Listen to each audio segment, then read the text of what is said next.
हार का अंतर कम है। राहुल गांधी उन्हीं रास्तों पे, उन्हीं मुश्किल रास्तों से अपना रथ निकालना चाहते हैं। साथ में प्रियंका होंगी और भी बहुत लोग हैं। अब राहुल की स्ट्रैटेजी है, टीम राहुल की स्ट्रैटेजी है कि अगर ये जो 55 सीटें जिस पे नज़र गड़ाए अमित शाह बैठे हैं, अगर इन सीटों को और ऊपर ले जाया जाए, अगर ये सीटें 55 की जगह 65 कर दी जाए, अगर कांग्रेस को और ऊपर यहां से ले जाया जाए फ्रॉम 55 टू 65 प्लस।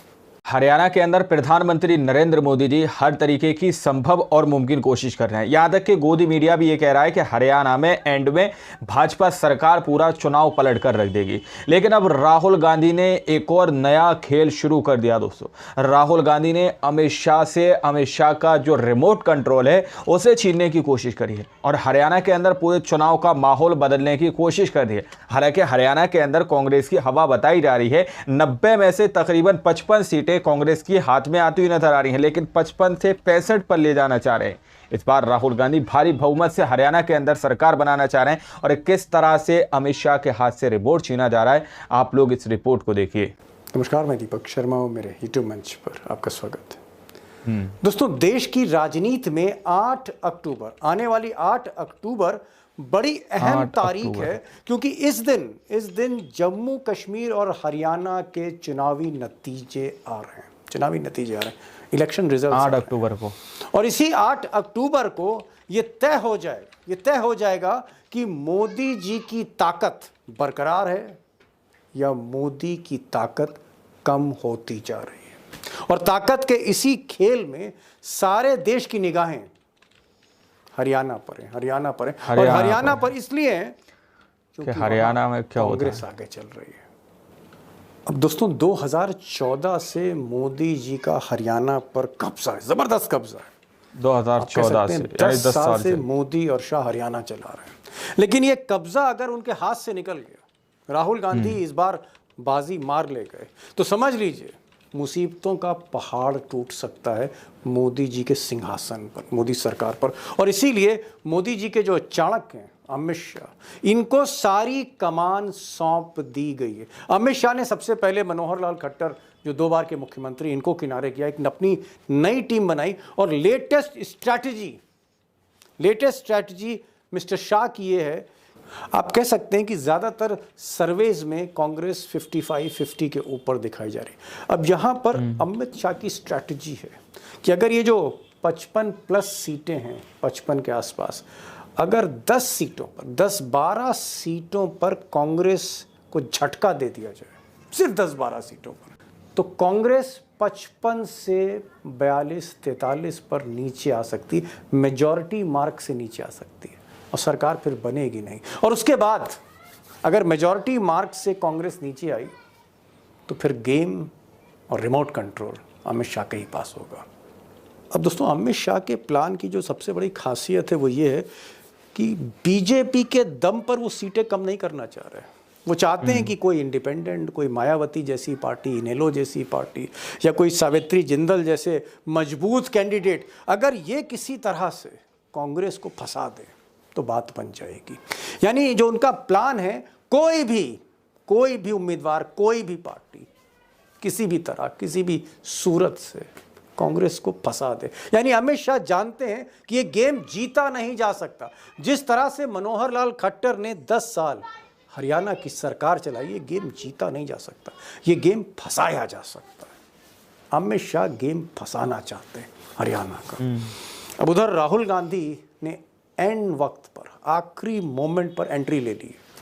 आप कह सकते हैं क्रिकेट के स्लॉग ओवर चल रहे हैं और क्रीज पर इस वक्त राहुल गांधी हैं।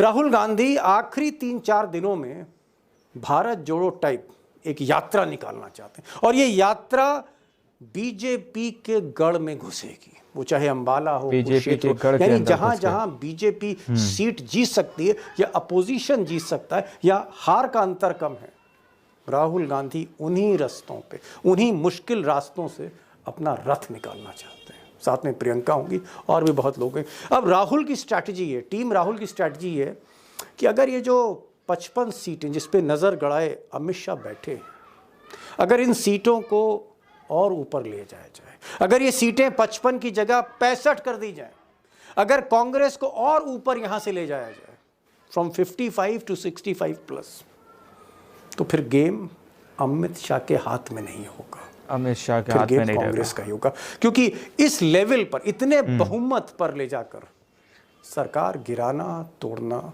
नामुमकिन है। अब दोस्तों, जो सबसे बड़ा सवाल है, बिग क्वेश्चन है, वो ये है कि एक बात तो तय है, अमित शाह भी मान रहे हैं, मोदी भी स्वीकार कर रहे हैं, सभी एडमिट कर रहे हैं कि साहब हवा तो कांग्रेस की है। अब ये हवा अगर तो आंधी कांग्रेस में की हरियाणा के तब्दील हुई अंदर और प्रचंड बहुमत राहुल गांधी लेकर आए हरियाणा में, तो फिर ये जो कामयाबी है और ये जो प्रचंड बहुमत है, क्या ये मोदी जी की जो कुर्सी है उस पर एक बड़ा डेंट होगा? और अगर हरियाणा में प्रचंड बहुमत आने वाला है, 8 अक्टूबर को हो सकता है आ जाए, तो फिर आगे जो बड़े पड़ाव हैं चुनाव के, जैसे Maharashtra, one of the biggest state और the richest state in India, Maharashtra, क्या महाराष्ट्र भी फिर मोदी जी के हाथ से निकल सकता है? या उसके बाद झारखंड में साथ साथ चुनाव हो सकता है, झारखंड भी निकल सकता है, और फिर 2025 में दिल्ली भी है, केजरीवाल वाली दिल्ली, और फिर बिहार भी है, केजरीवाल तेजस्वी वाला भी है। बिहार। तो क्या बिहार भी अगर निकल गया, दिल्ली भी निकल गया, झारखंड भी निकल गया, महाराष्ट्र भी निकल गया, हरियाणा भी निकल गया, अगर ये ट्रेल बनती है, तो इस ट्रेल का अंत क्या दिल्ली दरबार पर आकर होगा? क्या मोदी जी की फिर ऐसे हालात में कुर्सी भी जा सकती है? Big question. और आज इसी बड़े सवाल पर कई एक्सपर्ट्स हैं जो हरियाणा इलेक्शन पर बोलेंगे, आज जम्मू कश्मीर पर भी बात होगी। थोड़ा सा जिस दूंगा, थोड़ा सा आपको मैं कह रहा हूँ, एक टेस्ट देना चाहता हूँ कि जम्मू कश्मीर में क्या होने जा रहा है, लेकिन हाँ, फोकस हरियाणा पर रहेगा। Fight between Rahul Gandhi on one side, Amit Shah on the other side. Rahul versus Amit Shah, क्या होने जा रहा है अगले 3 दिन, अगले हरियाणा के अंदर? दोस्तों, हरियाणा के एक बहुत ही ज़बरदस्त reporter, king of Haryana journalism में, हेमंत अत्री साहब आज फिर से हमारे सामने जुड़े। तमाम व्यस्तता के बावजूद वो जुड़े, कई खुलासे करने जा रहे हैं हमारे साथ। हरियाणा के हाईवे से जुड़ेंगे, जो लगातार चुनाव कवर कर रहे हैं, रविंदर जी जुड़ेंगे कुछ देर के लिए, उनको भी सुनिएगा, बड़ी खबर ब्रेक करेंगे। हमारे साथ उमाकांत लखेड़ा होंगे, बड़े बड़े पत्रकार इस जो आपको जम्मू कश्मीर का एक ब्रीफ देंगे, जिस देंगे कि वहाँ क्या हो रहा है। 8 अक्टूबर को वहाँ भी चुनाव के नतीजे आ रहे हैं। और हमारे साथ one of the senior most journalist Anil Tyagi भी होंगे, हरियाणा को हथेली की तरह समझते हैं, सीधे इन लोगों को सुनते हैं और 8 अक्टूबर को क्या तस्वीर उभर रही है उसको समझने की कोशिश करते हैं। मेरा पहला सवाल अत्री साहब से। अत्री साहब, कांग्रेस के अंदर जो मंथन चल रहा है, कांग्रेस के अंदर जो मंथन चल रहा है, उसमें एक बात जो स्पष्ट रूप से आ रही है कि कांग्रेस की हवा तो है, ये तो राजदीप सरदेसाई और सुधीर चौधरी भी मानने लगे हैं कि हवा है, हवा है। मैं आपसे पूछना चाह रहा हूं कि क्या हवा आंधी में तब्दील होती हुई आपको दिख रही है, या हवा सिर्फ हवा ही है? क्या कांग्रेस आज की तारीख में 50-55 पे खड़ी है, या अगर ये आंधी होती है तो 55 के ऊपर जा रही है? और अगर इस तरह की कोई रणनीति है तो इसके बारे में कोई जानकारी हो, राहुल गांधी क्या करने जा रहे हैं, हुड्डा क्या करने जा रहे हैं, शैलजा क्या करने जा रहे हैं, ये हवा क्या आंधी में तब्दील हो सकती है? धन्यवाद दीपक जी। सबसे पहले तो आपके दर्शकों के लिए बता दूं मैं कि कांग्रेस पार्टी ने जब ये चुनाव का शुरू किया था अभियान, जिस दिन चुनाव घोषित हुए थे कार्यक्रम, उस दिन हरियाणा में एक माहौल था कि भाई कांग्रेस की सरकार आएगी। उसके बाद कैंपेन बढ़ा गया के नाम से बहुत मशहूर हुआ था बीजेपी शासन में, दोस्तों पता होगा। तो उसके बाद स्थिति ये बनी कि हरियाणा के अंदर कांग्रेस का माहौल है और कांग्रेस की हवा है, जिसकी आप बात कर रहे हो और जिसकी हम रोज जिक्र करते हैं, और जो स्कोर भी कार्ड हम बताते हैं उससे भी एक स्पष्ट होता है कि हवा है। लेकिन अब राहुल गांधी ने एक बहुत बड़ा मास्टर स्ट्रोक खेलने का फैसला कर लिया। आमतौर पे 10 साल से मास्टर स्ट्रोक का जिम्मा नरेंद्र मोदी का और गोदी मीडिया का ही था, लेकिन आज राहुल गांधी ने एक बहुत बड़ा मास्टर स्ट्रोक खेलने का फैसला कर लिया है। और वो फैसला दीपक जी ये है कि राहुल और प्रियंका गांधी कल सुबह 10 बजे नारायणगढ़ पहुंच रहे हैं। वहां से वो जो न्याय यात्रा वाला रथ है उस पर दोबारा सवार होंगे। वो नारायणगढ़ अंबाला में है, उसके बाद अंबाला होते हुए और कुरुक्षेत्र आएंगे और 3 रैलियों को संबोधित करेंगे। और ये कार्यक्रम केवल कल तक का नहीं है, कल तक का शाम तक का प्रोग्राम आया है।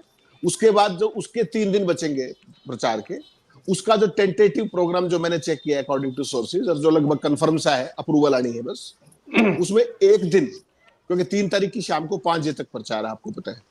तो कल वो यमुनानगर, अंबाला और कुरुक्षेत्र में रहेंगे, 3 रैलियां भी करेंगे, रोड शो भी करेंगे लगातार उस रथ के जरिए। उसके बाद वो एक दिन हरियाणा के पूरा अंदर भारत जोड़ो न्याय एरिया यात्रा है, की तरह जो हिरवाल और उन्होंने की थी मेवात वैसे ही। कहते हैं आप, जो सारा साथ लगा हुआ है, एक दिन वो वहां गुड़गांव के पास। जी, गुड़गावा, हिरवाल और ये मेवात जितनी वो 3 बेल्ट है ना, गुड़गावा, महेंद्रगढ़, रेवाड़ी, वो उसको हिरवाल बोलते हैं, नारनौल तक। एक कार्यक्रम उस एक दिन का वहां है।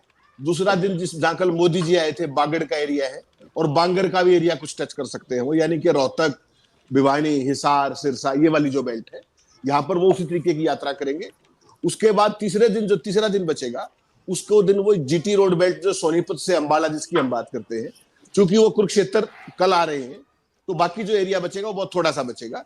वो बचेगा आपका सोनीपत और करनाल और ये दरबार पानीपत वाली बेल्ट। तो यहाँ का वो कार्यक्रम करेंगे, ये प्रस्तावित है।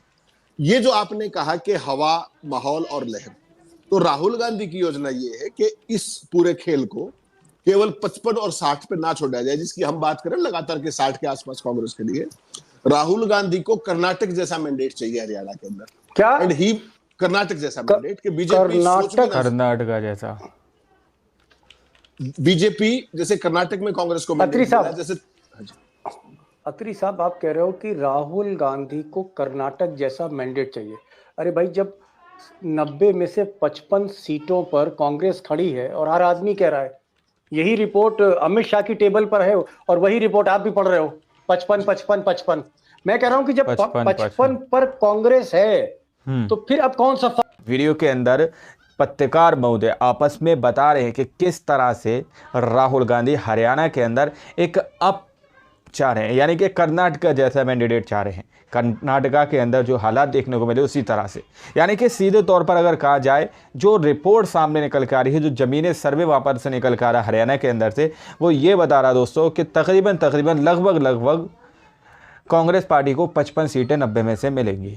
लेकिन फिर भी बावजूद इसके गोदी मीडिया एक ही गुणगान गा रहा है। गोदी मीडिया कह रहा है कि एंड में बीजेपी पार्टी वहां पर पूरी तरह से खेल पलट कर रख देगी। अब देखिए, ज़्यादा दिन बाकी नहीं है, 8 अक्टूबर को ये सारा रिजल्ट सामने निकल कर आ जाएगा। बाकी आप लोगों के सामने इस पूरी रिपोर्ट को रखा है। अगर आप लोग हरियाणा से इस वीडियो को देख रहे हैं तो आप लोग अपनी राय कमेंट सेक्शन में ज़रूर रखिएगा कि हरियाणा के अंदर इस वक्त किस तरह का चुनावी माहौल है, क्योंकि हमारी बहुत सारी टीमें वहाँ पर ज़मीनी सर्वे भी कर रही हैं। हमने दूसरे चैनल पर भी बताया कि किस तरह से हरियाणा के अंदर तेगांव विधानसभा 90 के अंदर की जो स्थिति है वो सब कुछ क्लियर होकर सामने निकल के आ रही है। बड़े बड़े इंटरनेशनल मीडिया भी बहुत कुछ बता रहे हैं, लेकिन आप लोग अपनी ज़मीनी सर्वे ज़रूर बताइएगा। मिलते हैं अगली वीडियो में, जब तक के लिए जय हिंद, जय भारत।